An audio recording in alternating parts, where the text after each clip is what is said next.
Hey, DNA Strand Crew, TJ here from the Dynasty DNA Fantasy Football Podcast. In today's episode, we're going to be bringing you a last-minute pre-NFL draft buys. Should be a great episode. Join us, won't you?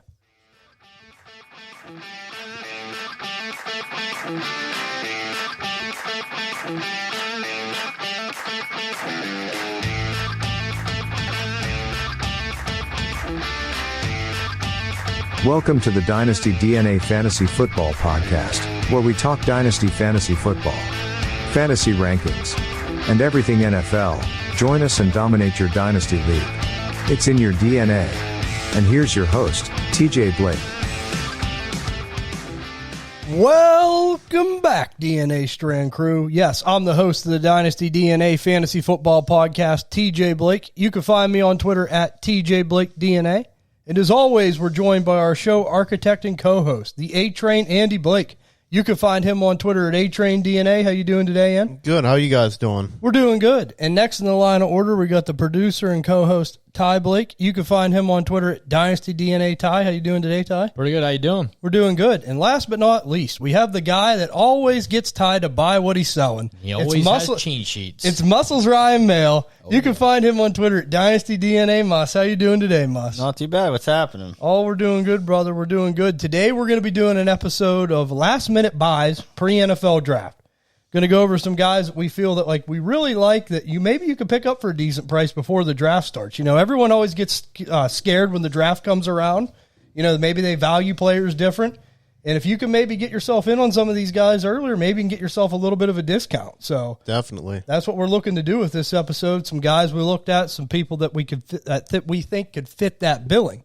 So a couple things to mention as always, though, before we start into anything. The Bijan Robinson signed mini helmet sweepstake, guys, we're getting closer. Every week we're getting closer to the NFL draft. I mean, we're going to be giving this helmet away the first round of the NFL draft. Going to try to do a live show. I think we're going to be good to go on that. We'll keep you guys posted, but we're going to be giving it away that night. And, hey, you got a good chance to win this thing, and we're getting real close. We're almost down to D-Day here. And there's a couple ways you can still enter. If you want to go over to Twitter, follow us on Twitter at DynastyDNA_. You could be, and retweet a pic of the helmet pick. You could be entered once. And if you go over to YouTube and subscribe to our YouTube channel, screenshot it in the comments or screenshot it, send it over on Twitter that you subscribe, you could be entered twice. And like I said, we're only a couple weeks away. I can't wait to give this thing away. It's going to be a lot of fun to see who wins it. And, yeah, I mean, you still got a chance. I mean, I think we're right around 70, 80 people in this thing. So it's really gone quiet. So, I mean, it got a lot of big love right out of the gate. Yeah. It's gone a little bit quiet now that we're getting closer to the draft. So you still got a fair shot of joining. So you might have a good chance to win it. So you never know. Another thing to mention, big news for us. We want to announce our partnership. We're teaming up with Peak One Sports Network. These guys are awesome. We're really excited to be joining them. They're going to be having us do our podcast for them on fantasy football. So we're teaming up with them. If you guys are ever looking for any kind of sports outlets, they cover everything. I mean, they got it all under baseball, football, hockey, golf. You name it, it's over there. They try to cover all that.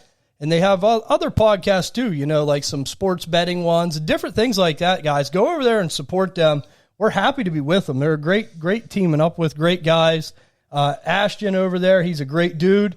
And we're just happy to be on board with them. I'm really looking forward to joining them. And, you know, they're kind of like us. They're just easygoing, fun guys that it's a family thing, kind of like what we do. Right. You know, and that's great. And I really like their setup. They got a lot of nice stuff over there. Yeah, they do. I took a quick glimpse, and it looks great. So it does. Really excited for this. Thanks for reaching out, guys. And thank you. It's gonna be fun. So yeah, definitely. Really happy to be working together. Really looking forward to all that. Like I said, guys, Peak One Sports Network. They're the best. All things sports, you go over there, you won't be disappointed. Not at all. But before we jump into anything here, you know we're going over to the breaking news with Mus.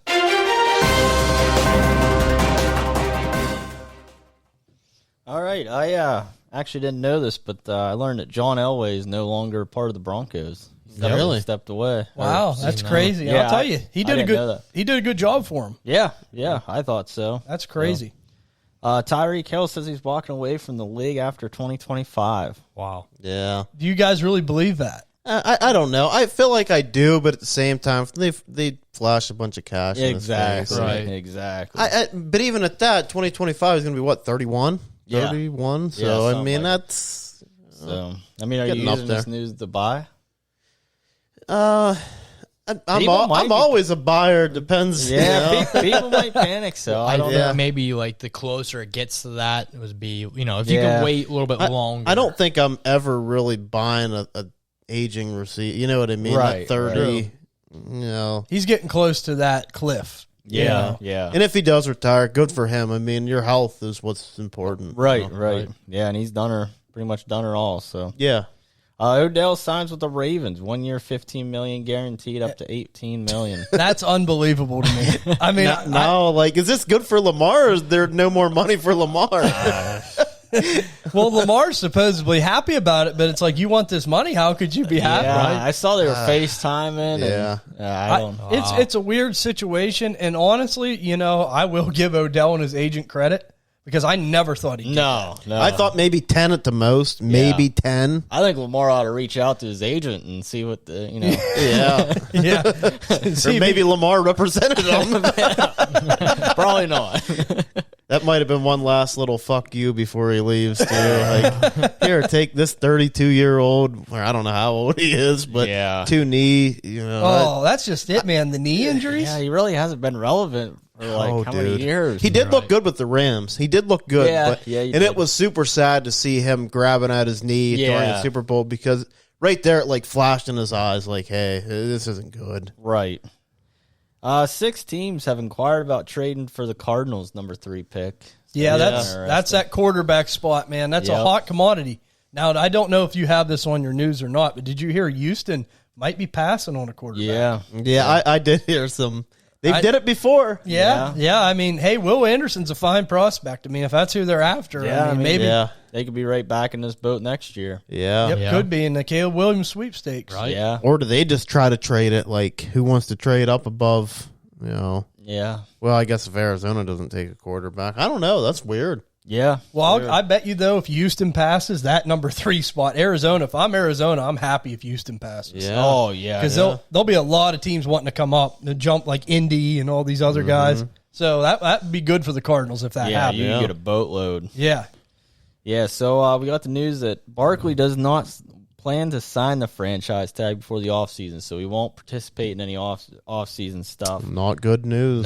Jacobs, Lamar, and Evan Ingram haven't signed theirs yet either, but, I mean, they haven't come out and said that they don't plan on it, but Barkley came out and said that he doesn't plan on it. So. In the mess that they have in Vegas, Yeah, Josh Jacobs. I wouldn't look for Josh Jacobs to sign it. I wouldn't. Yeah. Do you think there's a possibility that Saquon's moved during the draft? I wouldn't be surprised. Because if he's not going to sign it and they're not going to sign him, why wouldn't you just trade him and try to get somebody in there? Yeah. I'll tell you, man, it's a terrible situation with running backs. It's another year, it's a different player. Yeah. Yeah. I mean, this running back market's really going to change here soon. Bad. I mean, you see Dalvin Cook, Derrick Henry on the block. Yeah. Aaron Jones Jones took a step back. Eckler. Alvin Kamara facing legal troubles, and Yeah. he wasn't as efficient last year. I mean, we talked about this way back, but it's like when we made our list of top 12 running backs, it's like this list is going to look hell of a lot different. Yep. next year. And that's what we talked about too. And that's like this is draft. Like nobody's safe. Like if you think you have a true bell cow type of guy, nobody's safe. I mean, look how many teams are supposedly interested in Bijan. Yeah. I mean that could all be smoke. We don't know, but I mean if that's true, I mean that just goes to show you: is there really a true bell cow type of guy anymore? Yeah. Maybe not. Yeah. So, I mean, going off the franchise tag news, Tony Pollard did sign his franchise tag. So, I mean, He didn't have quite as much leverage, though, with that leg injury. Yeah. Didn't he break his ankle? something like that. Yeah. So something right leg there, he was ankle. kind of. Yeah, with that injury, he didn't have as much leverage as like Saquon does. Yeah. Dalton Kincaid cleared to play without restrictions. There we go. There you So, go. I mean, Needed that's that. good for Dalton Kincaid. Yeah. His stock went up. Yeah. Olivar, I think, was he everybody's tight end one here? He was mine. I don't think. I Said think I'd Mayer. Mayer, Yeah, but you just had- because I he's had safe. Kincaid. But Yeah. did you guys see? Who's that? Corner Jeff Kuda got traded yesterday. That was crazy. Yeah, the Fifth round Falcons. pick. Yeah, fifth round pick. Fifth round pick. Devin White for Buccaneers requested a trade today. I mean, heard that these too. are defensive players. I mean, Still though. I mean, Yeah. I think that's a good move for Atlanta. Yeah, it is. Giving Real up a good fifth move. for. yeah. I mean, Okuda was what the number Number three three. overall pick in Yep. 2019. 2020, 2019, somewhere. Something around like right that. around there. And you know, the thing is, man, we talked about this earlier too. I'll give credit to Dan Campbell too. Like, I know, you got back's a fifth, but it's like, hey, man, he cut bait. Yeah, You know? he's just done. They didn't plan. I'd say that they didn't plan on signing him. Yeah. So get whatever you can get. Strong cornerback class this year. I mean, it's going to be deep. Yeah. Maybe not in the 5th round, but maybe you can use that to trade. You know, maybe trade up in the 3rd round or something to get a good corner. We all know Dan loves his defense too. Yeah, I'd heard there's reports coming out that they're definitely going corner in the 1st. Yeah. That's what I'm hearing after trading Akuta. So Yeah, they have their eyes on somebody. Yeah.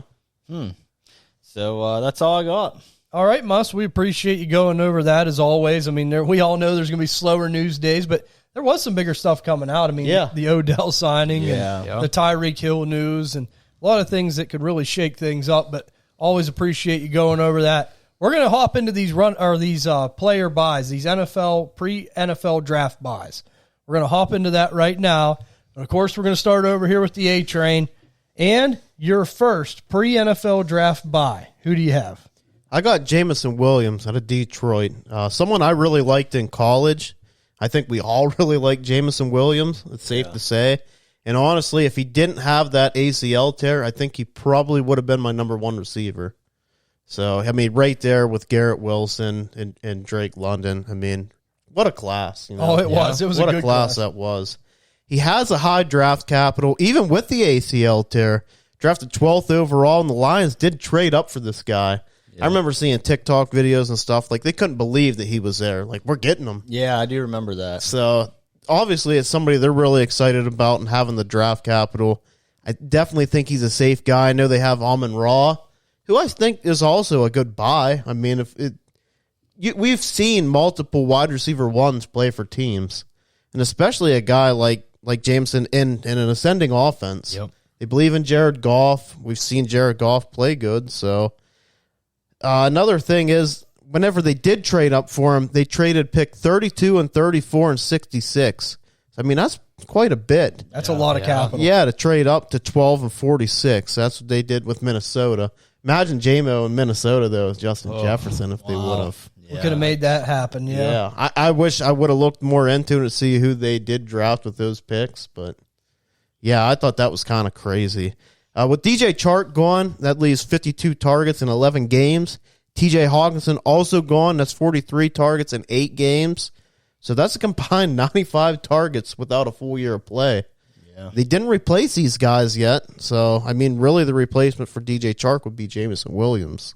Yeah, it's like the ideal replacement, really. Yeah, it really is. Other guys they have there, I just don't think are real. I mean, Khalif Raymond, Marvin Jones, Josh Reynolds. They're just guys. They're just guys. And, I mean, right now at the tight ends, Brock Wright. So, I mean, unless they draft a Kincaid, I think there's going to be a lot of targets to go around. Yeah. And I think Jamison Williams and Amon-Ra will both take advantage of this Yeah, and really, I think that's like, people worry about Amon-Ra. Amon-Ra is going to get his. He's a good possession receiver. Yep. He is, man, and Williamson's the big play threat. Yeah. So he's shown some flashes and really small, limited opportunities. I know the famous one, the 66-yard touchdown. I think it was against Green Bay. It was brought back because of a penalty. So we got to see a little bit of what he can actually do. At the beginning of the year in our mock draft we did, he was drafted to 601, wide receiver 21. I don't think that's horrible, wide receiver 21, but I definitely can see him being, a top 12, like maybe 15 guy. Right. Yep. Like I definitely think he has the upside of that. I would easily take him over every wide receiver in this draft not named JSN. I agree with that. JSN is close for me. I don't know. I think it's just seeing, maybe it's more the unpredictability of what JSN can be. Right. But I don't think they're far off. No. I really don't. No, I agree with you, and that's why I was going to ask you. I was going to say, would you take him over a lot of these guys? And I would. Yeah, I easily would. My last week, I forgot to say this. Last week in my best ball that I was in, I got him at wide receiver 36. Wow. In a best ball tournament. That's crazy. It's really good. Yeah. Wide receiver, dude, that's crazy to me. Yeah. Absolutely. And I wanted to take my other guy, but I couldn't because Jamison Williams was there. Right. So I ended up taking him. And some of the trades I'm seeing, Cam Akers and Rondale Moore for Jamison Williams. Easily Jamison Williams, in my opinion. Yeah. Cole Kmet, Jordan Love, and a third is a super flex for Jamison Williams. Easily Jamison Williams for me. A 24 first for Jamison Williams, unless it's a 1-1 and a super flex. Yeah, give me Jamison Give Williams. me Jamison Williams. Yeah. Or Marvin Harrison Jr. I mean, that's going to be, let's slow the brakes. But, I mean, it's too early to tell if you're a 1-1, 1-2. Yeah. Right. So easily give me JMO for that. So what do you guys think about JMO? I love it. I think that's a great player. He's being really kind of just like under the radar. Yeah. You know, Yeah. I mean, and the thing is, too, and you know this, and we all know this, a lot of these ACL injuries, too. We've seen a limited amount of game play with him last year because of the injury. But the thing is, too, the first year back's always the hardest. You know, I mean, and now he had a whole nother offseason to heal up, train. I mean, so I really like it. I mean, I think it's about as sneaky could get. And if I'm one of these teams, if I'm sitting there 1-6, 1-7, somewhere in that range, I would honestly trade that first-round pick for Jamison Williams if I needed a receiver. Yeah. I would do it. That would be no problem to me. I mean, would you guys give up a first for him if you needed a receiver? Oh, yeah, for sure. Yeah, and I think he's in the perfect spot too. That offense it's really nice to be able to like put stuff into that offense because it's just so explosive. That offense, they put up points. Oh, they do. So They do. I think that's a safe spot for him. I mean, I think that's just going to keep garnering more and more. And we always sit here and talk, we want a piece of this Lions offense. Right. And I love Amon Ra. Like I said, I want them both. Right. I want them both, Right. man. Amon Ra is probably the more expensive piece right now. Oh, yeah. And how crazy would this be if they did cash in their chips and brought in Lamar? Yeah. I mean, as much as I love Jared Goff, if they did bring in Lamar, that probably helps them just as much. Yeah. Cool. Or if they did draft a quarterback, like I just feel like he's bulletproof. He's going to be good with Jared Goff, or he could be good with Lamar. It don't really matter to me. And to me, the thing is, man, like, and I like the setup the way they have it because I think they're like perfect opposites. Yeah. You know, like we talked about, Amon Ra is more that possession guy. Mm-hmm. He's willing to move the chains, do the dirty work.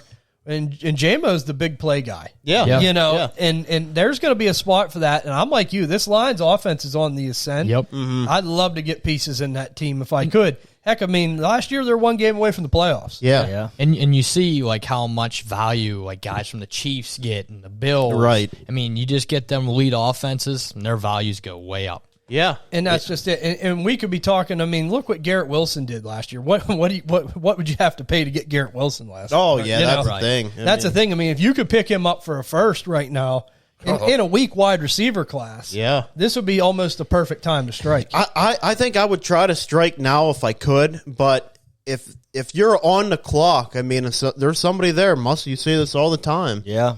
And That's that the pick's time there. to I trade just throw me Jameson. You know? Yep. That pick's never more valuable than it is whenever you're sitting there. And don't be afraid to throw a third in or something. Say, I'll Yeah. give you my third too. I mean, Yeah, you're getting a talented player, you Yeah. know, and like you said, easily could have been maybe the best receiver in that class last year. a lot of good receivers in this class too. Yep. Well, last year's class in his class. Yeah, so. yeah. So, I mean, you could make an argument for that. It just baffles me. It completely baffles me. The dude tore his ACL and they still traded up and got him. I mean, that shows you how much they believe in him. Oh, Right. yeah. Oh, yeah. Yeah, and I think a lot of teams wanted him. You know, Yeah, and I do too. And I think they knew that.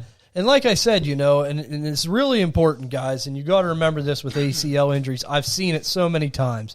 A player looks horrible the year after an ACL, or they're limited. Don't let that concern you because once they're back on track, you know, they could be right back going full steam again. And this is the guy, like I said, if I needed a receiver, I would trade one of them first to get him. And I think what makes me feel better is we even seen flashes last year. Oh, yeah. He came back faster. That's it. And we still seen like Jamison Williams from Alabama. Yep. And he's just easily forgotten because of the injury. You Yep. know, so that's someone that I really like. I think that's a great one. So I would really be watching Jamison Williams, see where he's going to be going. Yeah. I mean, hey, I mean, first round pick for a young receiver and a good offense. You can't ask for anything better than that. No. We're going to go over here to me now. My first buy. It's going to be one of my favorites, man. A guy I liked in the film process last year a whole lot. It's going to be Tyler Algier, running back, Atlanta Falcons. This guy, man, you know, he didn't come in and play right away. I can't remember if he was dealing with an injury or not, but I know he didn't play early in the season. But, boy, when he started getting on the field, he really took off for the Falcons. I mean, he was a true, just running between the tackles, tough running type of guy.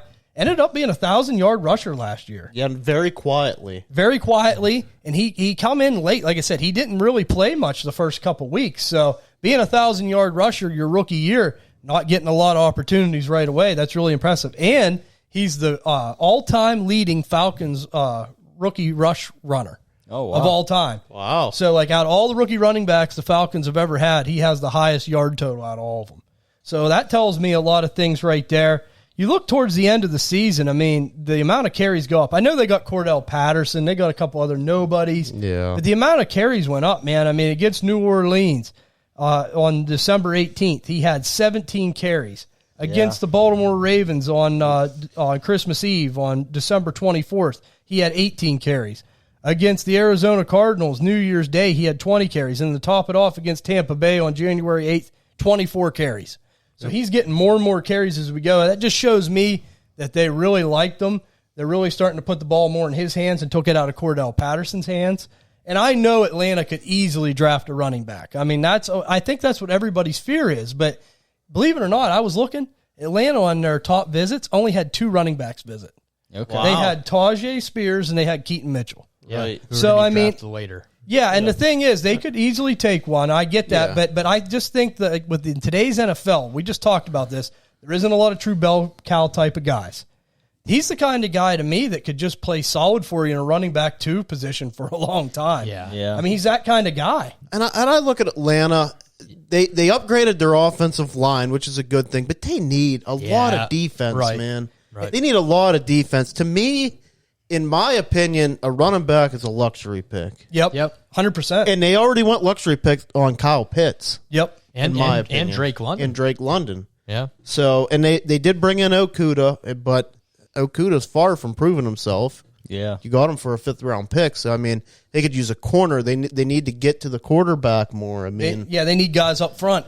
And the thing is, man, they were lucky enough to draft Algier in the 5th round. Yeah. And he's panned out for them. Now, I'm not saying, like I said, hey, they bring in Tajay Spears. Yeah, it could be a little scary, but at the same time, they're 2 different backs. yeah, one's big and one's a little bit smaller. And Keaton Mitchell's kind of the same thing. So that's what's telling me. Keaton like, Mitchell don't worry me at all. No, but like his play style. You're right. Like that's what I'm looking at. Like I'm just like from what I can tell, and you try to get this intel on these teams. What I can tell is if they're bringing in a running back, they're looking at maybe a pass catching type of guy. Yeah. Like a little bit of thunder lightning to switch it up with Right. Algier. But I'm telling you, man, I've seen a couple trades where he was had for a 2nd-round pick. Yeah. It's a good gamble. It is. To me, I would take that gamble 9 times out of 10. 1,000-yard rookie rusher, all-time Falcons rookie rusher. Yeah. I mean, I love the guy. And this is a great one because Jamison Williams, obviously, they're not going to draft a wide receiver. Yeah. The only one that would scare me is JSN, and they're not drafting JSN. Yep. So that's kind of more safe. This is one that's a little more risky, but I love the gamble. Yeah. Absolutely love the gamble for it because if you can get him for that late and you're getting a starting guy. Yeah. I mean, he doesn't offer much in the pass game, but he's a big dude that can bulldoze you over and get in the end zone. Yeah, and he plays for Arthur Smith, who loves to run the football. Exactly. It's a perfect fit. With a quarterback that was a rookie last year that they're going to want to run the football and not put games in his hands. Right. So, yeah, that's a real good one, man. I mean, I like it. You kind of stepped on the ledge there and you kind of put somebody out there that a lot of people were wanting to sell that I think could easily be a good, sneaky buy. And the way I thought about it was everyone gushes over Dameon Pierce. Well, what is Dameon Pierce? He's basically Tyler Algier, in my opinion. They're the same type of player, late round pick, could easily be replaced. But you know what? Them guys are reliable. Yeah. I mean, 1,000-yard rusher for Tyler Algier in Atlanta. I mean, how could you just easily just snap your fingers and replace that? You can't. Right. You can bring in a complimentary piece. Right. But, Yeah. I mean, I don't know, man. I just really like the gamble of a 2nd-rounder. I'm willing to take that if I'm a contender especially, or if I'm middle of the road and need another running back. I think that, you could get someone that can really help you. And like I said, man, I'm really impressed with his game. I mean, I really went back and looked. Early in the season, he didn't do too much. But, boy, right in the middle part, he really come on strong. It takes a little bit. Yeah, them last 4 games, man, 2 games he had 130-plus yards. Yeah. And scored in 2 of them. And going back to Dameon Pierce, it just reminds me a lot of Dameon Pierce. You can hand it to him 20, 30 times. And Yeah. you might not offer a lot in pass catching, but as a running back, too, if you could get somebody that could get you 15 to 20 points, here and there, that's a big, that's definitely a big help. So I really like Algier. What do you think, Mus? Do you like Algier? Yeah, I like Algier. I was on the boat. They'd probably draft somebody, but I mean, you're kind of right. Like, who are they going to draft? Like, they're not going to draft anybody with the. It worried me at first too. Yeah, that's what I was thinking. But the more you think about it, and then if they only brought in them two guys, I'm not really scared of. That's what I did the research on, because I thought, okay, well, if they bring in 9 running backs, maybe that will get me to come off Algier a little bit more. But the fact that they only brought in 2, Yeah, and I love Tajay. And I mean, honestly, in my opinion, I think he's going to be a day 2 guy. Yeah, me too. But, Keaton Mitchell's it just seems like they're looking for a pass catcher. Mm-hmm. That seems to be to me. I mean, his yards per carry, too. I mean, almost 5 yards on average. Yeah, it is crazy. Yeah, and I mean, just someone that puts up that kind of stats being valued that low. And he only had 3 touchdowns, but touchdowns are so hard to predict. I can see that number going up. Yeah. If I'm predicting it more around double that. And the thing is, too, and the kicker is Atlanta had trouble moving the ball last year. Yeah. Can they move it a little better this year? Let's hope. Right. And maybe that's why I only had 3. That is a good point. Yeah, and my thing is, I think they could move it better this year. I do too.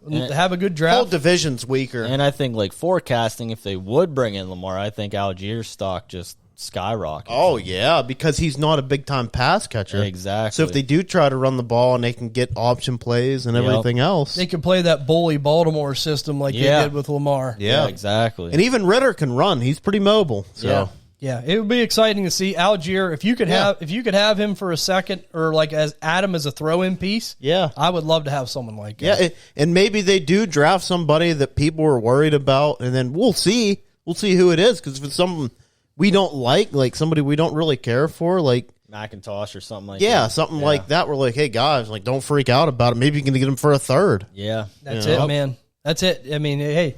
McIntosh, that's perfect. That's perfect. I knew you'd like that. Yeah, he stays in Georgia. Yep, I could see that. That would actually work out for them too. Good pass catcher. Yeah, that's what between the tackles. I think that's what they're looking for. Man. Yeah. So I'm not going to be scared off Algier, guys. If you get him as a throw-in or for a second or something like that, get him, because I think that would be a good running back too to have. Yeah, I like that. Yeah. I wasn't on, but you sold me. Yeah. All right, I like that. See, I sold Moss. That makes me feel better about it. All right, we're going to head over here to Ty. Ty, your first pre-NFL draft buy, who do you have? Yeah, I have Rashad Bateman, and there's so much talent there, but he just hasn't blossomed yet, and I can see why people could be frustrated because he definitely had high draft capital when you drafted him, and he's only produced in 2 years 61 catches for 800 yards and 3 touchdowns. And he's had his injury problems, but I think if you really want this guy, now's the time to strike. He's never had any help whatsoever. Now they bring in Odell. I know it's not prime Odell, but it's something. It's definitely something a lot better than what they've had. And really, I think some people might value him a little lower because of the Lamar contract dispute. I think if Tyler Huntley has to start this year, it's going to hurt him a little bit, but it hurts Mark Andrews a heck of a lot more than it hurts Rashad Bateman. So I don't really see that being as big of a problem, but, to me, I think Lamar's going to come back and play. Well, at least I hope so. And then on top of that, the biggest thing that sold me, the new offensive coordinator. It was a Georgia offensive coordinator, Todd Monken, and he's renowned for running an air raid offense. So I think they're going to start running the ball or throwing the ball a little bit more, and I think their receiver is going to be a little more fantasy relevant. And if you can get them for, I think what we were seeing right around like a second-round pick. Yeah. I traded Juju for him, but that was during the season. Yeah. And I would rather have Steal. Bateman. Yeah. Absolute steal. I would rather have Bateman. And there's a lot of teams out there that could use receivers, like fantasy teams.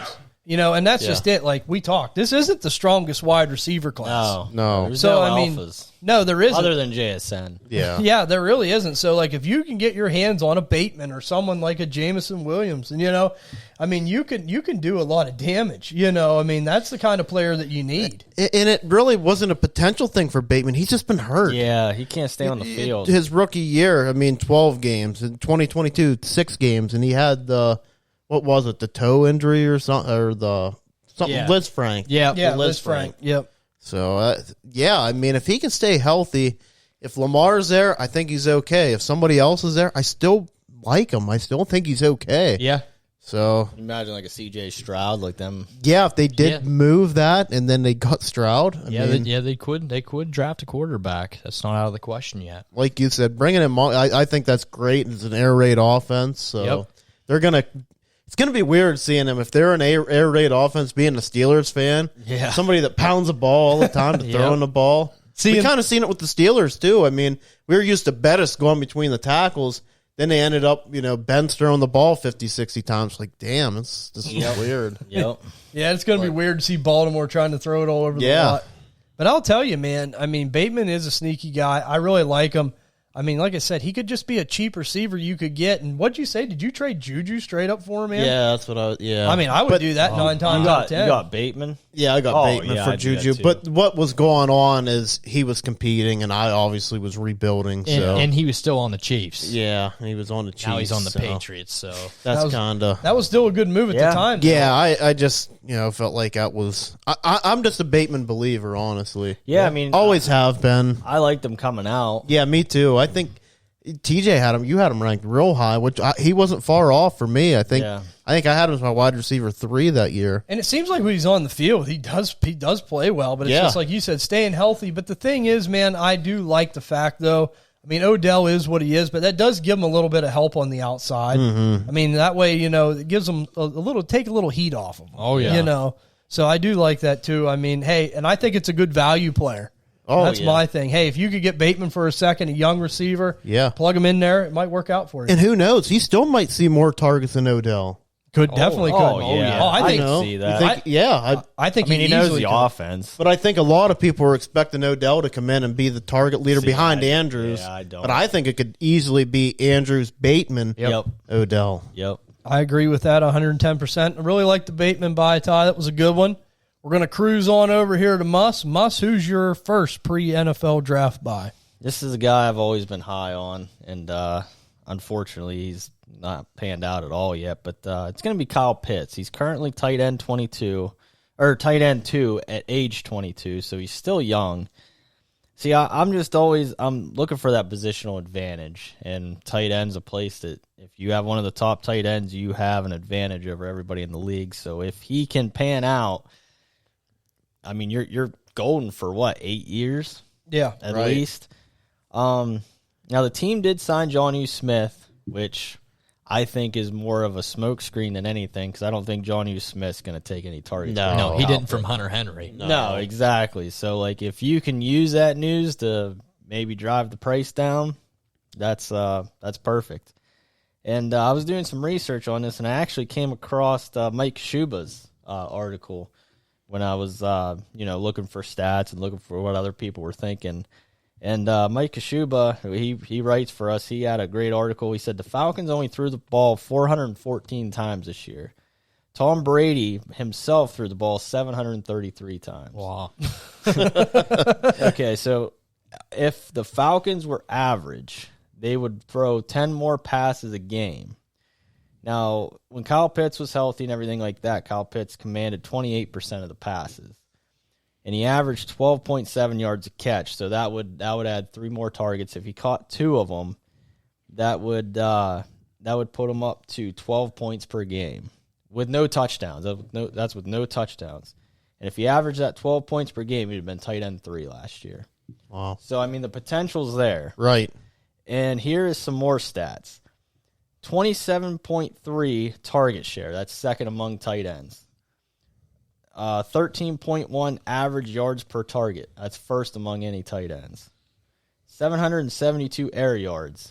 That's first among tight ends. 2.07 yards per route ran. That's fifth in tight ends. Now here's where the Falcons rank. 22.8 passes per game. That's 31st.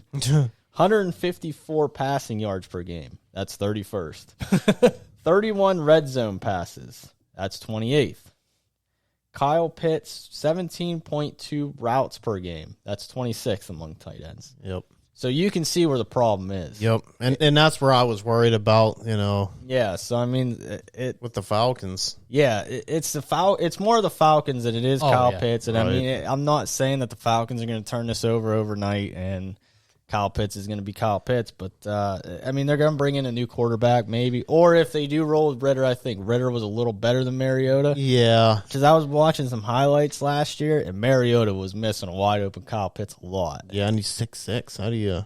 Yeah. How do you miss that? A couple trades I saw go down for Pitts. DeAndre Swift for Pitts straight up. Oh, Jesus. Wow. Damian Pierce for Pitts straight up. Wow. Pitts for the 106 and the 206. Wow. Pitts and Osborne for the 204 and Treylon Burks. Pitts and Osborne. Oh, yeah, Pitts. Yeah. So, I mean, I think there's a little bit of a discount out there. Mm-hmm. Yeah. And I was thinking about this today.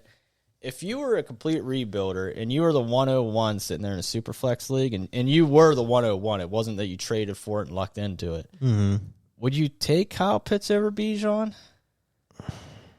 I think team-wise, I think it would make sense, but I don't think I could do it. I don't think I could either because here's my thing. I don't trust the Falcons, but why I agree with your buy is I believe that the talent will outweigh the situation. Right. Usually it does. Not always, but usually it does. Yeah. And it wasn't even a talent thing completely last year. He was hurt and went through all that bullshit. Yeah. But the thing is the ceiling is so far up, and the expectations are by the ceiling. Yeah. And we're getting mediocre. Exactly. So everybody thinks he sucks, and he really doesn't suck. Well, not everybody, but Yeah. I feel like that's out there that he could be a bust, but I think the expectations are so high. Yeah. I mean, I was reading those stats with just Pitts, and I mean, he's there. It's just the Falcons thing. It's definitely the situation thing, but we all got to remember, too, this is year 3. Tight ends do take a little bit of time. Yeah.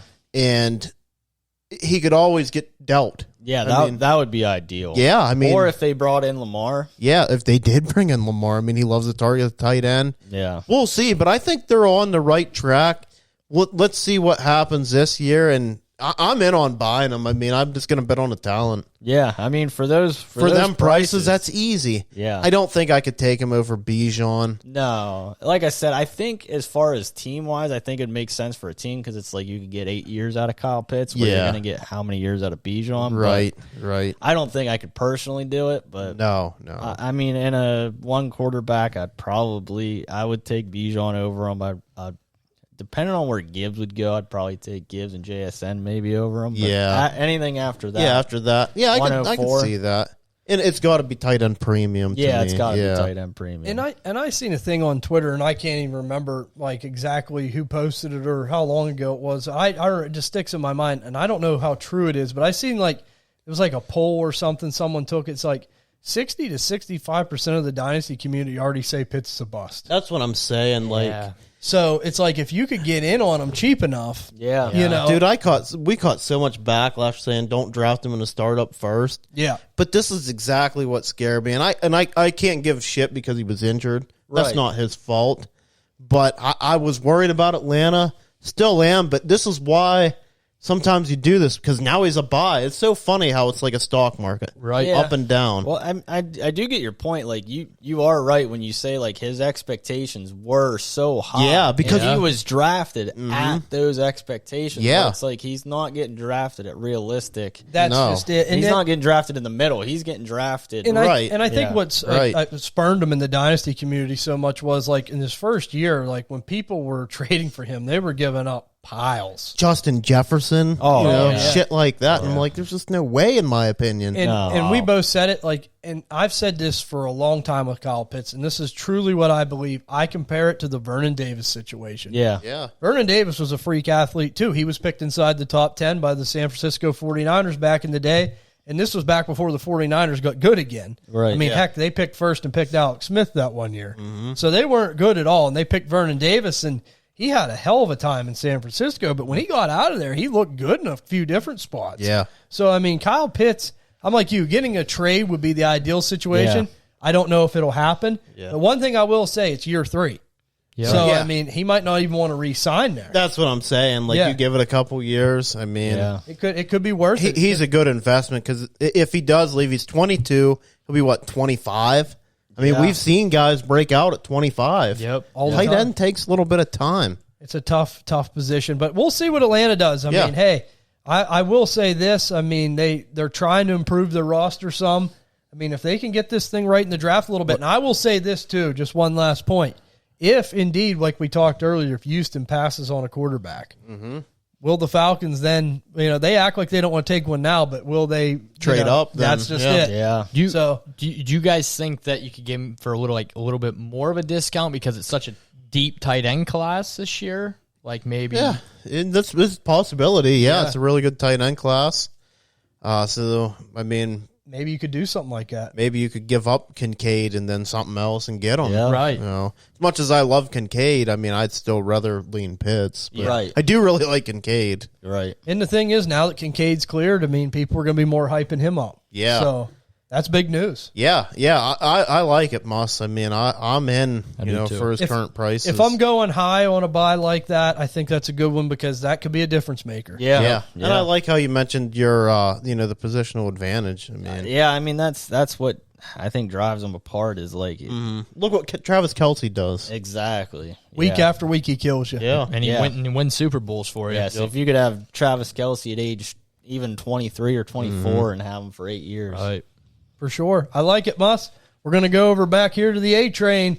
We got your pre-NFL draft by number 2. Who is it? It's a guy that we've been hyping up ever since we started. It's Rachaad White. And I absolutely, I know, I messaged TJ before I did. I was like, hey, is it cool if I do Rachaad White? He gave me the green light, so. That's it. But yeah, we absolutely all love this tape. And a lot of people were saying he wouldn't be drafted in the first 3 rounds, and he did. He snuck in there in the 3rd round, I believe, like pick 93 or something. Yeah, yep. So, I mean, he's definitely a guy that it was just nice to see him drafted high. The tape paid off. He had a real good Senior Bowl. But anyways, we'll get into he's a hard worker, in my opinion. He played the transfer game just to get an opportunity. Started at Nebraska Kearney. Hopefully I'm not botching that name. Then he transferred to Mount San Antonio. Sorry, alumni. I don't know that place either. Alumni. Then he finally transferred to Arizona State, so he had to play that game. So, yeah, he's a little bit older, 24 years old. But I'm not really concerned for the next 2 to 3 years. I mean, I'm always trying to move running backs in a couple years anyways. Yeah. So, and then a guy that really hasn't been between the tackles a ton. I mean, excels in the pass game. They cut Leonard Fournette. Leonard Fournette had 83 targets last year. Yeah, I can't believe that stat. Yeah, When you 83 targets. That's crazy. White still had 58 last year. And I know Tom Brady's gone, but even if he gets half of Fournette's targets, you're talking about 100 targets for this running back. Yep. And I that's what he excels at. He's great in the pass game. A little bit, inconsistent between the tackles at times last year, but their offensive line they were in shambles. I mean, a lot of injuries. we always talked about this with Tom Brady. Now, we never really mentioned it for Fournette and White.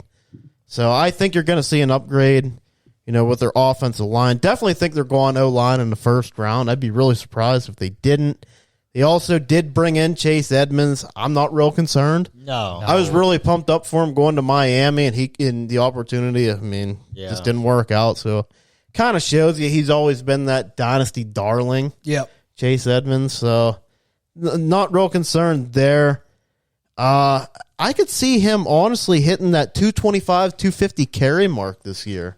And I think that would be good for him. And the fact that they let Lenny go. I mean, that's the thing. That says a lot right there, I think. Because there's no guarantees they get the guy they want in the draft. No. They need so much help, I feel like, with the line, the defense. I think they will bring in a running back with like a 4th round guy. Yeah. I mean, And especially with Devin White now requesting a trade. Yeah. I mean, that's a huge part of their defense. Yeah, I mean, that really is. So it's kind of weird he requested a trade like that, too. Yeah, so, I mean, that's something to keep And in mind, Mike too. Evans is getting a little bit older. So, I mean, Yeah. they could even be thinking, wide receiver, now middle linebacker.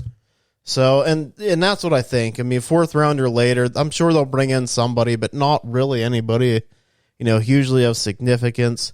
In our way too early draft, he was drafted at 507, running back 17. I don't think that's a horrible spot. No. I don't either. I think right around at 17 is pretty solid. I could still see higher if he gets 100 targets. I mean, he could be a top 12 guy. I mean, that's really, pushing it. But my last week best ball, man, 901, running back 29. Yeah. That's unbelievable. That's crazy. That's way too low. That's great value. For Yeah. Rashad Especially, White. And especially I was- in a best ball when you you don't have to. And I was going to take him, but Jameson Williams was there, so I was like, oh, hopefully I get him on the way back. But I'm going to say something that you said last year about DeAndre Swift, which I think if he would have stayed healthy, he had the ability to do, which I think Rashad White has the ability to do. Can we see 1,000 and 1,000? yeah, I know, man. I think he can do it. I think he could too. I really do. So, I mean, for running back 29, it's not even a running back 2 for more than likely a week 1 starter. Some of these trades I'm seeing are they're disrespectful. Rashad White for a mid-third. I mean, that sounds like collusion to me. Rashad White for a 24-second, a 24-fourth. Sign me up. Yeah, I mean, I don't know. We've seen a lot of seconds. I mean, we did see a first, and I'm not opposed to throwing out a late first for him. Right. No, I wouldn't be either. I've been trying to trade J.K. Dobbins for him Okay. trying to get extra back, That'd be a great move. but people really aren't biting. I really tout Rashad White, man. If I needed a running back and I couldn't get my hands on Gibbs or Bijan or one of them type guys, I'd be just as easily okay trading 110 to 112 to get him. Yeah. I mean, I would feel really good about it as a contender because I'm like you. He's going to offer that high receiving ceiling. Right. And like I said, I know Tom Brady isn't there, and he's kind of the check down king, but even Baker, I mean, he checks down. Oh, yeah. He'll check down. He's not afraid to. So he survived free agency, and I think he's going to survive the draft too. So that's where I'm putting my chips is on Rashad White. And I get him now before it's too late. Yep. Get him now. If you can get him for a second or 2 seconds, do it before you have to go up first. Yeah, especially with all the Bijan, like all the mock drafts and Bijan going there, because I just don't see it happening, man. I really don't. I mean, they need way too many they other need pieces. And that's how we talked about, like, with Algier. Like, when you need so many things, why? I mean, NFL teams do it time after time, but I just don't see it. Yeah, that's just it. Like, this is the kind of thing to me, like, you buy Rashad White for a second. You buy Tyler Algier for a second or, like, a third or whatever. Yeah. I mean, if they come out and they do what they're capable of doing and, they're going to be going way up in ADP, next year you could trade them for a first. Yeah. Oh, yeah. And to bring in somebody just like Chase Edmonds, that just tells me, like, and then cut Fournette, I think they're really believing in him. Yeah, I do too, because why would you let Lenny go? And I really like what Muss made the point about Devin White being possibly being traded. He wants out of there. Yeah. I mean, they've got so many glaring holes, so many needs in that team, especially on the defensive side of the ball. I'm like you. That's such a luxury pick to take a running back. I could see, like we talked about Tyler Algier, I could see like 4th to 6th round. Yeah. But how much are they going to affect Rashad White? Right. How much are they going to affect Tyler Algier? You're going to have to be a damn fine football player to come in there and overtake them that fast. And it could happen, but I'm just betting on White from what I've seen. Me too. Loved the tape. Loved him last year. I thought he looked great his rookie season. I mean, coming in. I mean, he played the backup role behind Lenny, but, I'll tell you, man, there were some games where he got more playing time, and he looked good. Yeah, that really became a 50-50 split towards the end of the season. You really got to see a little bit of Rashad White that, like I said, was inefficient at times, but when the line's so bad, And Tom Brady touted Rashad White. Yeah, he did. That's he did. another and for probably the best football player to ever put 2 feet on this earth, to say that. That's a good compliment. Yeah. The guy's a hard worker. We've seen it, like you said at the beginning, how he come up from the bottom the whole way to the top of the ladder. Yeah, I'm rooting for him, man.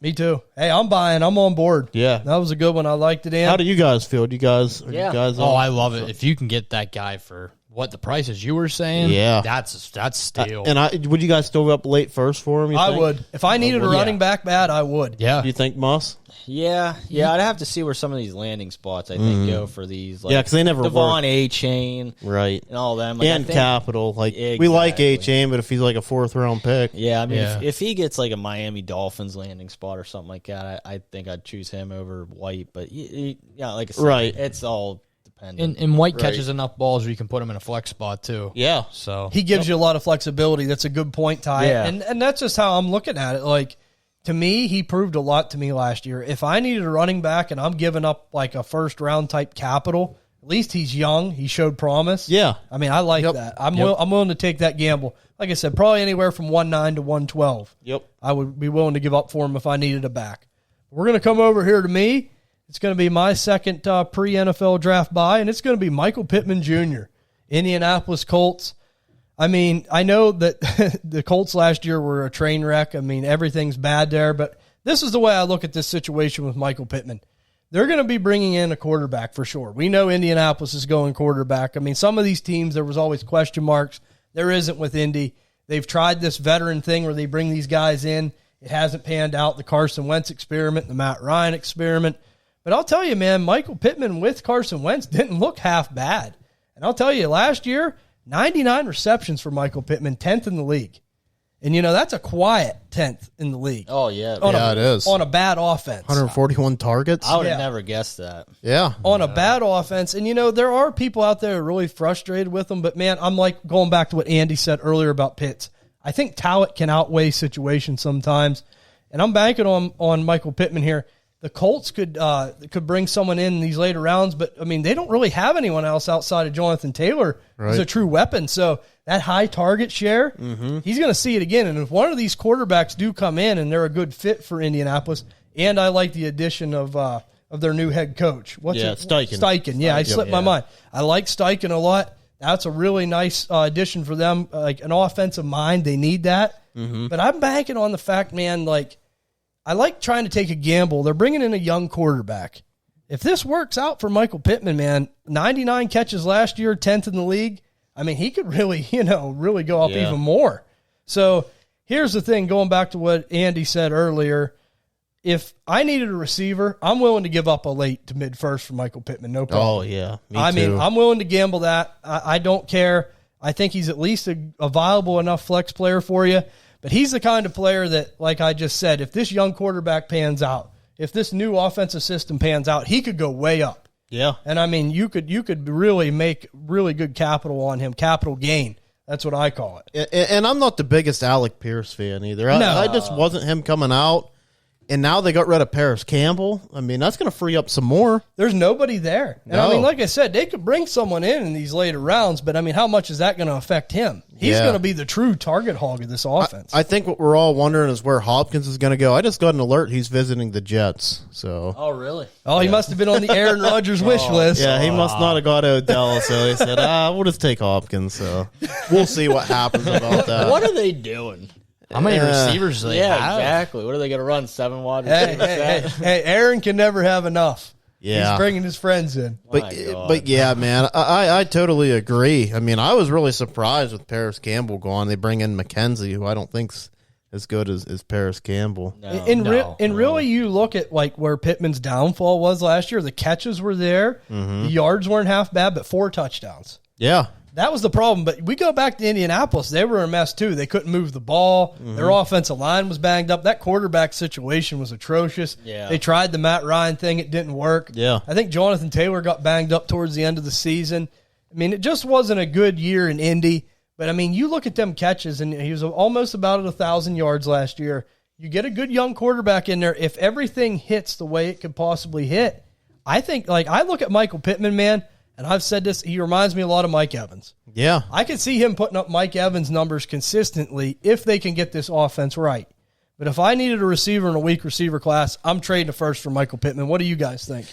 Yeah, I think people worry about ceiling too much. And I think right where he's finishing, 17, 20, 15, if the touchdowns are there, maybe he gets 12. Yeah. But that's great. Yeah. Dude, that's great. You can't find a Justin Jefferson and a Jamar Chase all the time. No, and you can't pay the premiums for them kind of guys. Yeah, he's a you can get a wide 20 receiver 2, wide receiver 3. Exactly. Perfect. And that's the thing. If you can put him in your flex and he's putting up wide receiver 2 numbers and he's 25 years old, I love it. I absolutely love it. And he's doing it with shit quarterbacks. Yep. Yeah, so that's just it, man. Almost 100 catches last year. Yeah. And he had a horrible situation. Yep. I mean, so it can only get better. I mean, one of these young guys coming in, could it be any worse than Matt Ryan last year? And that's the thing. I love his floor, though, too. It can get better, but it really, it can't get any worse. Yeah, he's not going to do worse if he has them kind of quarterbacks throwing him the ball. Basically, what you're seeing is low-end wide receiver 2, high-end wide receiver 3. And I love JSN, but after that, it just gets so shaky. I like Addison, but we'll see. Yeah. He's small. I would easily take him. Not I would everybody easily can take be him Devonta Smith. No. I think a lot of these guys were hoping they're Devonta Smith. And we we got to remember Smith won a Heisman. Yeah. You know what I mean? And they don't even play the same. He won the Heisman, right? I think so. Yeah. Pretty sure. Yeah. He was one of the few receivers that did. But the thing is, man, you watch Devonta play. He plays big for his size. Yeah, he does. He does. He has the long arms. He does. He goes up and nabs balls, and that's just not Addison's game. Addison's the kind of guy you can just move him all over the place. Yeah. But he's not going to out fight anybody for the ball. And that's what I love about Pittman, man. He's just a dog. Like, just reminds me so much of Mike Evans. And you know, this is kind of eerily similar to Mike Evans. I mean, there for a while, he didn't have the best quarterback play in Tampa Bay either. No. So if they can get it right, we could see him take the step. We always talk about T. Higgins being moved. We talk about guys like that. Could Pittman?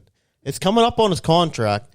Now, I don't think it would be wise of the Colts to do that, but if they weren't going to sign him, say, hey, we're doing a rebuild. What if he ended up going to the Chiefs? Yeah. Or something like that. You know what I mean? Could he be a sneaky draft day guy that, holy shit, they just dealt Michael Pittman? Yeah. When you said the Chiefs, the table just went boing. I thought I felt the table jump up. But honestly, in all honesty, I'm like you guys. I just see this, and like if I'm risking a first round type of capital, I'm seeing someone like you said, the floor can't get any worse, but can the ceiling get better? Sure, it can get better. Yeah, it could. So why not take the chance? This is a weak wide receiver class. I'll say it again. There's nobody here that after JSN, as Andy said many times, that I just fall in love with. I mean, so, hey, Michael Pittman's a proven commodity. I'll take them 100 catches on my team. Yep. So I think that's a good one. We're going to cruise over here to Ty. Ty, who's your second pre-NFL draft buy? Yeah, I think this is probably got to be my favorite buy this offseason by far. It's David Montgomery. People are a little scared he's going to the Lions, and I just don't see how, because you've seen what Jamal Williams did last year in that role behind Swift. Well, pretty much in front of Swift. 17 rushing touchdowns and over 1,000 yards. I mean, it's incredible. And then on top of that, even if he has kind of a off year, like if they do decide to run Swift, his contract's up. I don't know if it really wouldn't make much sense at all to re-sign him. So then it's Montgomery's backfield. We just talked about it before. We really like investing in that offense because it's just such a up-and-coming offense. We've seen it last year. They put up a lot of points. And on top of that, they're run heavy. They got Dan Campbell at the helm of the ship. He loves to run the football. Captain Dan. Right. I just think the sky's the limit for Montgomery. He could be one of the top fantasy backs for years to come in that offense. And he can catch the football, too. He can't go any worse. I mean, he ran really well at Chicago, and Chicago's a dumpster fire. Yeah. And on top of that, you got Justin Fields running down your throat. So, and on top of that, we were just looking. He's fetching 1 second-round pick in a lot of these trades recently we've seen. That's that unbelievable. Is highway robbery. Yeah, it is. And a lot of people are afraid of the Detroit landing spot, but like you made a lot of good points for like welcoming it. Like how much worse could it get than Chicago? You know, that was a horrible situation, but Montgomery most of the times was such a reliable commodity for you in fantasy. Like, I mean, yeah, he had some disappointing moments, but he was a pretty solid running back too for a long time. And here's the point. This is the kicker. This is the one thing that people got to understand. I mean, DeAndre Swift, I love the talent. It just hasn't worked out in Detroit. The injuries, this and that. Who did they pay? They paid David Montgomery. Yep. Yeah. So he's tied to the Lions right now. Yeah, 3 years, $18 million. I mean, that's a big contract for a running back. Yeah, it is. $11 million guaranteed. That's what I wanted to see if he was guaranteed $11 million. Yeah. So that's no chump change for a running back. I mean, that's a nice little contract for him.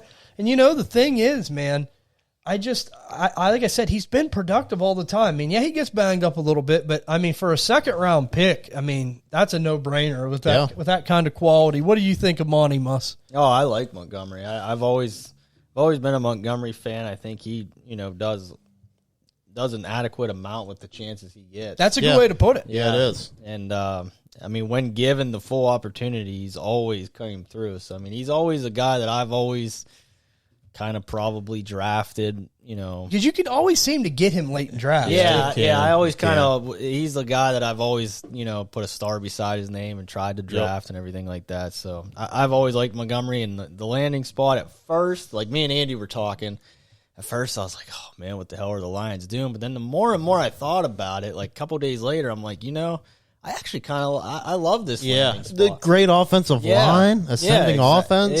Yeah. I was against it at first, the Lions, and then a couple of days later when it all sank in, I loved it. Yeah.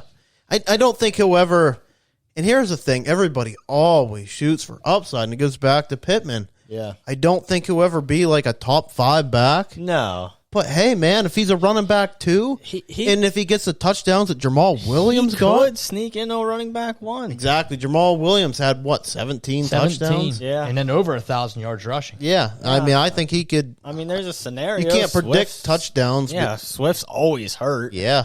But I mean, when's Swift ever on the field? Right. No. But it's eerie because, like, Jamal and Montgomery are such similar players. Yeah. Yep. But, like, I see more upside with Montgomery. Oh, I do too. It was like they knew what they were getting. Like, they figured we'll not pay him, would rather get Montgomery. And like I said, that matters. I mean, DeAndre Swift, I think it almost takes for him to get out of Detroit, try to get a fresh start maybe somewhere else. Yeah. I mean, I'm not totally out on Swift yet. Oh, no. But the thing is, man, it just sucks for him in that situation. It just hasn't worked out with the injuries, but I go back to it. They paid Montgomery. So to me, to gamble a second-round pick, I mean, that's no-brainer. Yep. No problem at all. I like that one, Ty. That was a really good value buy. Yeah. We're going to cruise over here to Muss. Muss is going to be the last one finishing out. Your last pre-NFL draft buy here, Muss. Who do you have? Well. Yep, Ty's smirking at this one.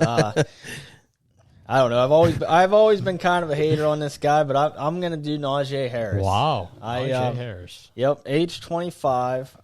Finished as running back 14 last year. And that's considering his Liz Frank injury, oblique, and he had a hip injury. And running behind that horrendous O-line. Yeah. Oh, yeah, that's horrendous with a capital H. Yeah.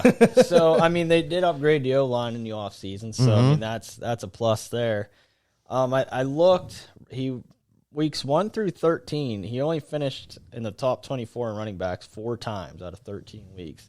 In week 13 through 17, he didn't finish below running back 18. So, I mean, I think as the injuries kind of healed themselves and everything, I think he, definitely did a lot better. Last 8 games last year, he averaged 15.9 points per game. So, I mean, that's what you ask for there out of a running back. He's definitely the bell cow in Pittsburgh. I mean, I like Jaylen Warren. We all like Jaylen Warren, but like as far as snap share and everything, I mean, he's definitely going to way out snap him. And as far as bell cows, Steelers have to be, or Najee has to be up there as far as actual bell cows. And, and I was thinking about it, like, this isn't the Ben Roethlisberger-led Steelers.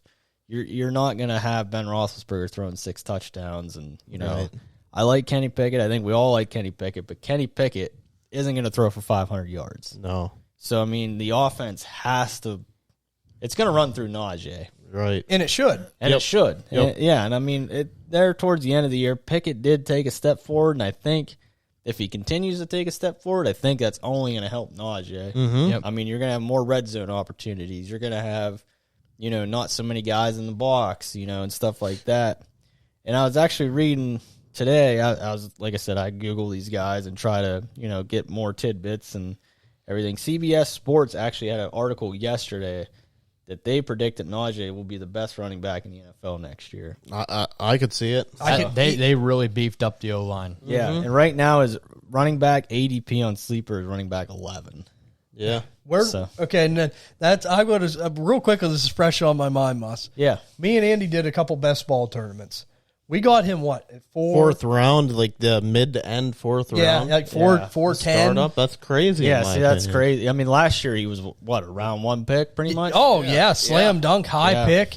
And the thing is, man, like the injury, I do think played a part of it. Oh yeah, early in the season, and that line was horrible. I mean, they could not do nothing, but they got better as the season went on. But now they beefed up the line even more. If he comes into camp healthy. Yep. I mean, and then the receiving, man, later in the season, his receiving game picked up too. Oh, yeah. You could almost see that he was healthier because like that game-winning touchdown against Baltimore. Yeah. I mean, that was a beauty. That was a beauty. And I'll tell you, like, I like that. Like, seeing him as the best running back in the league next year, I can see it because you got some guys that are getting a little older. Yep. You got Saquon that could hold out. I mean, who knows what's going to happen there? He could be out. Yeah. And, I mean, we got Kamara with the legal trouble. I mean, there's all kinds of guys that are just flip-flopping. Eckler's upset with the Chargers. Yeah. So he could be the guy next year. He could be. I got him at 4.7. He was running back 12. Yeah. So I see I see easily top 5. I mean, Oh, for sure. He's been inefficient, but the line's so shitty. Yeah. He's still getting the yards on the opportunities, but if the line can get better, then that's less of a chance for him to get hurt. He don't have to run so many times. He gets more yards, more touchdown opportunities. Yeah. And if Kenny Pickett takes the step, And he was looking good towards the end of the year. I mean, He was. I'm not being, a homer here, but Kenny Pickett looked a lot better towards the end of the season. He yeah, did. yeah. Watching their games every week like we do, you could just see the progression get better and better. And I mean, really, the only thing that worries me with us is Matt Canada. Yeah. And that guy's an idiot. Yeah. Yeah. But all in all, if we get that line beefed up like we have, we maybe add a little bit more in the draft. Yeah. I mean, this could be a really nice buy. What would you pay for him, Mus? Yeah, see, I mean, I'd probably take Bijan over him, but That's it. That's it. yeah. For I me, think at that's least. it. For me. Yeah. Yeah. If Yep. Gibbs goes to the Chiefs, Still take. that would be tough for me. That would be tough. Yeah. That would be tough. That'd be tough, but I would still take Najee. I think Najee is a lot safer. that's Right, the reason right. why. Yeah. And he is 25 years old, but you're looking to move these guys by their age, like 27, 28 season. I guess I should say, if you are the team with the 1-2, I think you got to go Gibbs there because, I mean, Najee, what's he got? Maybe 3 years left? Yeah, but if Gibbs easily flames out, yeah. I was gonna say That's you what's could even scary. get Najee this year and flip him if he has a That's fantastic true. year. Yeah. Then flip him the next year. or draft Gibbs and try to trade him for Najee plus. Right. You know, Because Steelers' schedule this year is pretty. Is it? I mean, it's pretty good for us. I mean, it's Yeah. not that tough. Last year it was really tough. I mean, Yep. his last It was eight, a tough- last 8 games, averaging 16 points a game. I mean, that's all you can ask for as far Yeah. as running back. You plug him in, running back 1. right? Yeah, and I think it's only up, and that's going back to kind of like what we said about Pittman. We know the floor. Can we have a little bit better ceiling? And I think you can. Yeah. I think you definitely can. Yeah. Yeah, for sure. So let me ask this, Mus. Non-super flex, you would consider trading a 1-2 for him? yeah. How about Yeah, I would. how about super flex? 1-5? Probably. Is that the sweet spot? Yeah, I would definitely do 1-5. I think. Yeah. Yeah. Probably. I don't know if I could do one of them quarterbacks up. I think I'd take Bijan. I'd take Stroud. Young. See, I don't. That's I don't- where it gets yeah, shaky, exactly. man. But then you're talking JSN. It's like Yeah. that gets a little shaky. So you could make an argument for super flex even from 1-3 to 1-5. I would. yeah. 1-5, I would probably smash. Except 1-4. It starts getting tougher. Yeah, it gets a little starts getting shaky. tougher. Yeah. Yeah, that's I was as anxious Because even no matter how you feel about the picks, you got to remember the market too. Right. Like there's guys like we all really like Jaden Reed. It seems like. Oh, yeah. But Yeah. we got to hit reality here. You can't take Jaden Reed number 5 overall in a Superflex draft. who says you can't? I mean, you can, but 16 points a game. I'm looking right now. Nick Chubb was running back 6 last year with 16 points a game. So even if he does average what he averaged last 8, which, like I said, he upgraded line and everything. I mean, Yeah. that's running back 6. Yep. Improve quarterback play. Yeah. Should be better. because we do rely on him reception some too. Yeah. He was seeing a shit ton with Ben because Ben's arm was a noodle. Yeah. That's it. But Yeah. Yeah. Kenny Pickett still checked it down to him. Yeah. He did. Hey, He it's a security blanket coming out of the backfield, and you got a guy that's that reliable with that good of hands. Yeah. I mean, he possesses speed, power, everything. If he's healthy, that line's upgraded, good quarterback play. I could easily see him being one of the top guys. Yep. Yeah. So if Me you too. can get him for a good price, I like that, Mus. Yeah. Well, that's going to do it for the pre-NFL draft buys, man. That was a lot of fun. Try to get some of these guys out there before the draft begins. Again, guys, these guys could be a little bit of a gamble, but that's what fantasy football is all about. And honestly, man, these guys, in our opinion, are gambles I'd be willing to take. Yeah. I mean, hey, you can easily improve your roster. And like Mus said, if you want to try to make a trade for some of these guys, sometimes it's best to wait the day of your draft when you're on the clock. That pick's never more valuable. Right. So keep that in mind. And next week, I think we're going to do pre-NFL draft sells. Okay. So that'll be next week. And then also, I think we're going to be doing another round of Jeopardy on NFL steals next week. Yeah. Extra show. You guys will be getting 2 shows next week. That's right. A lot of fun, 2 for the price of 1 yet again. No cheat sheets, Moss. Okay. Ty has been really dogging Muscle. Yeah, he's just upset. You don't see people on Jeopardy cheat sheets beside them. I didn't know. I thought we were just It's like going cheating over on a test. all right. No cheat sheet. So you guys put in the comments, whose team you on? Team Ty or Team Muss? Yeah. Me and Andy are the moderators. Yeah, that's right. So speaking of all this best ball, and we had that league question last year. Do we want to do a DNA league? I think we're going We to. were talking about it. I think we're going to. Okay. We'll keep everybody posted. I know Mike Kashuba said he'd play. Yeah. I'm pretty sure. And also Candid Fantasy Football, Aiden Grover. Okay. He was really all about it. He wants in. So you guys might get it. We might get like 6 to 5 people to join into for a the league. fans. Yeah, Yeah. So any listeners that want to join in, send us a message and we'll try to get that's that what I was rolling. thinking. That'd be cool. Yeah. That would be fun, man. We could all play and see where it ends up. I mean, of course I'd win, but Yeah, I'd come in second. I don't remember I'm you the ever winning the co-host. fantasy league. I always come second. You know what, Muss? What? I don't ever remember him winning the fantasy league. well,